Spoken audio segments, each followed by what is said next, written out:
সুষ্ঠুভাবে হয়েছে। সবাই নির্বিঘ্নে নির্ভয়ে ভোট দিতে পেরেছে, যে দেখেছে আমার ভোটটা আমি দিতে পারছি। এটাই তো একজন নাগরিকের সবচেয়ে বড় চাওয়া।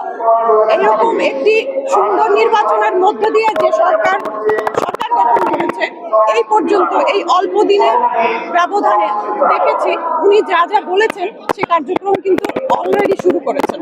তো জনগণ দেখেন, সময়ের সাথে সাথে সরকার পরিবর্তন হয়, একজন সরকার চলে যায়, আরেকজন আসে, কিন্তু আমাদের দেশে মানুষ কিন্তু আমরাই থাকি, আমরা কিন্তু পরিবর্তন হই না। তো সবচেয়ে বড় ভূমিকাটা তো জনগণের। জনগণ চেয়েছে, সরকার পরিবর্তন হয়নি, এবং জনগণ চেয়েছে সুষ্ঠু একটা নির্বাচন হবে, সেটাও হয়েছে। জনগণ যদি চায় দেশটা সুন্দরভাবে চলবে, দুর্নীতিমুক্ত ভাবে চলবে, একজন রাষ্ট্রপ্রধানের কয়েকজন মন্ত্রীদেরকে নিয়ে দেশের এত বিশাল জনগোষ্ঠীকে সামলানো জনগণের সহযোগিতা ছাড়া অসম্ভব।